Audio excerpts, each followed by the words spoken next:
Assalamualaikum warahmatullahi wabarakatuh. Selamat siang. Saya Taryono dari Desa Kaliajir, Kecamatan Purwanegara, Kabupaten Banjarnegara, Jawa Tengah. Saya adalah petani tanaman pangan, khususnya ubi kayu. Jadi untuk di daerah Banjarnegara, luasan ubi kayu sekitar 3.600 hektar. Yang paling banyak adalah di Kecamatan Purwanegara sini.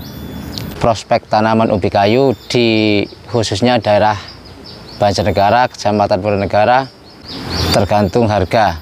Namun kenapa banyak petani menanam singkong di sini? Karena satu,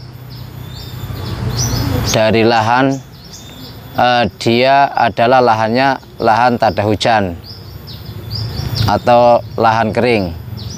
Yang kedua, untuk penanaman bisa dibilang mudah, sangat mudah lah, bisa dibilang sangat mudah, karena satu, bisa dengan sistem monokultur, dua, bisa dengan sistem tumpang sari. Yang ketiga, memang dari dulu sudah dari nenek moyang, bisa dikatakan begitu, sudah nanam ubi kayu. Selanjutnya untuk hasil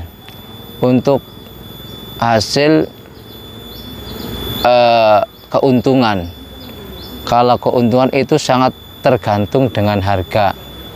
Ketika harga tinggi, keuntungan akan ikut tinggi. Contoh, untuk 1 hektar di sini kurang lebih antara 30 sampai 35 ton per hektar.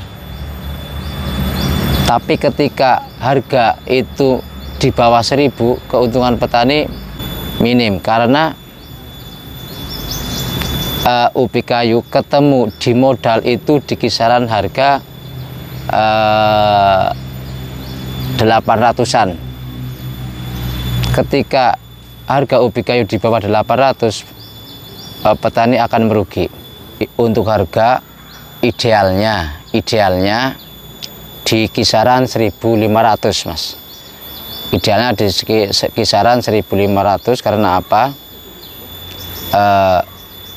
Ubi itu kan memakan waktu minimal untuk panen yang bagus, minimal kan antara 8 sampai 10 bulan. Itu untuk minimal. Karena kalau kita kalkulasi 1 hektar, kalau kita di harga 1.000 dengan nominal 35 ton, itu hanya 35 juta. 35 juta kita potong dengan biaya sewa lahan dan biaya operasional, itu bisa mencapai 17 juta. Jadi untuk 1 hektar itu keuntungan di harga 1.000 paling mentok itu 18 juta di harga 1.000. Nah, kalau contoh, kalau kita bagi dengan 9 bulan, nah kita kan sudah, kita bisa kira-kira untuk 1 bulannya itu petani dapat berapa.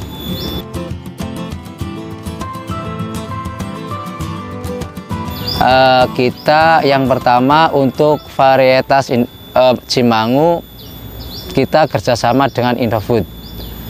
Istilahnya kita sebagai mitra dari PT Indofood dan BMG.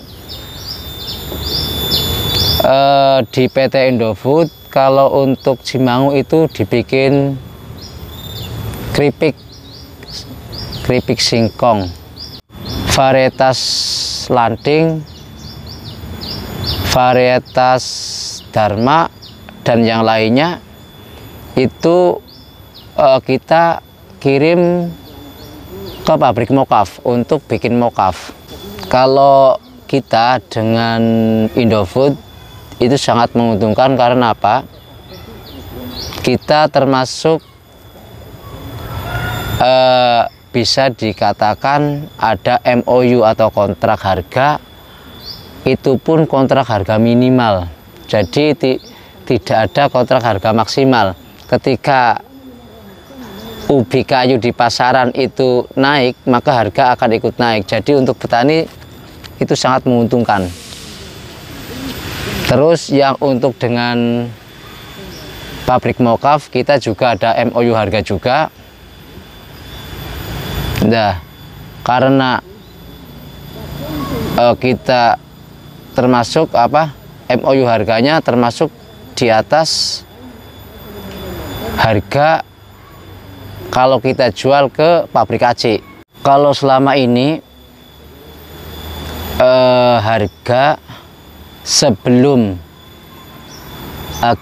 kita kerjasama dengan Indofood, terus sebelum adanya pembuatan mokaf, memang di tingkat petani bisa dikatakan belum untung, Mas. Karena apa? Pernah di tingkat petani itu harga ubi kayu 300 sampai 400 pernah. Ini termasuk yang harga sangat bagus. Ini baru 1 tahun menginjak 2 tahun. Ya, strateginya kita tumpang sari dengan 1 kacang tanah, kedua jagung. Ya memang di sini mayoritas tanaman singkong itu tumpang sari dengan kacang tanah dan jagung.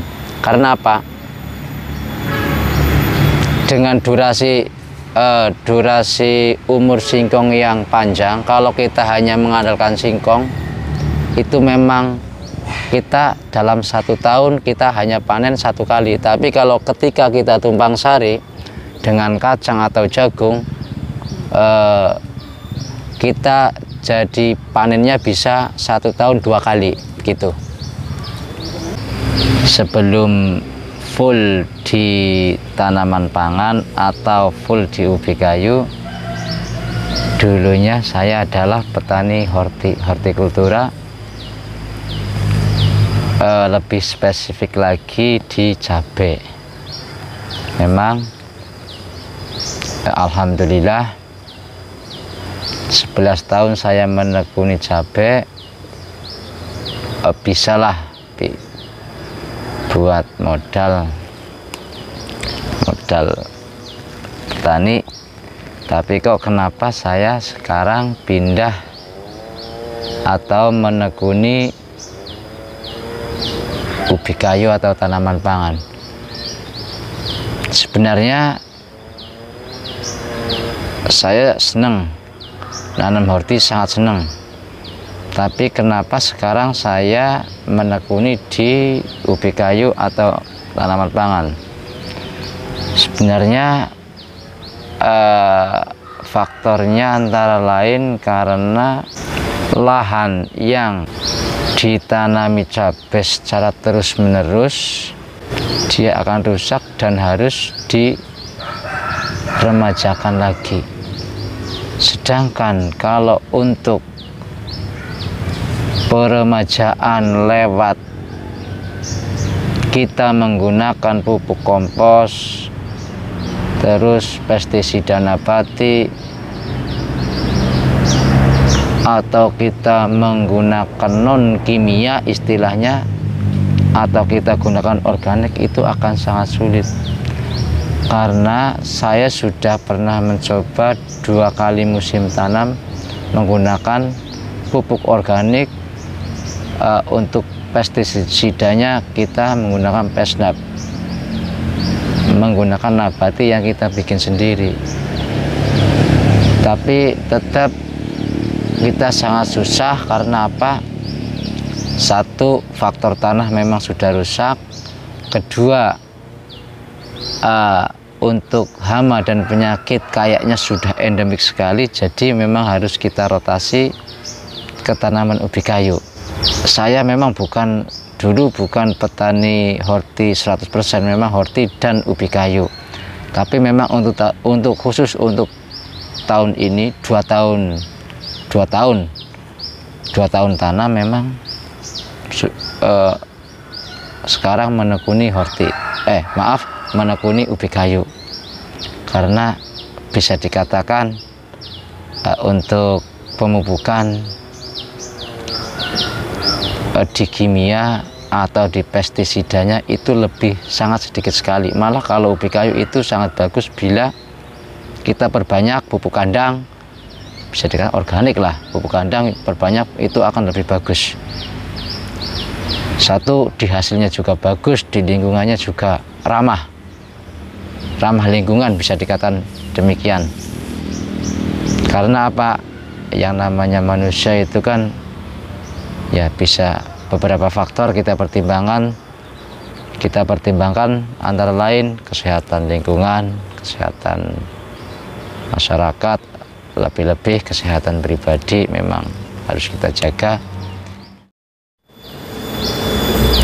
Kalau kita gambaran dengan cabai, untuk budidaya jelas rumit cabainya, tapi memang untuk hasil kalau lagi untung, kalau dia lagi beruntung memang lebih banyak di horti.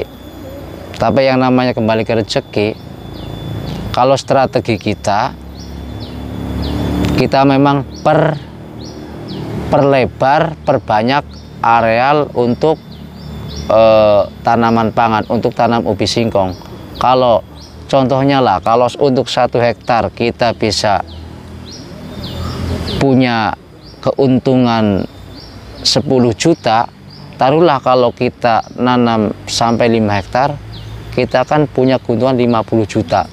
Itu kalau untuk ubi kayu sudah bisa belum sih 100%, tapi sudah hampir bisa dipastikan begitu. Lain dengan horti. Horti itu akan sangat tergantung dengan cuaca, dengan hama dan penyakit begitu. Kalau untuk saya sendiri sekitar 4,5 hektar.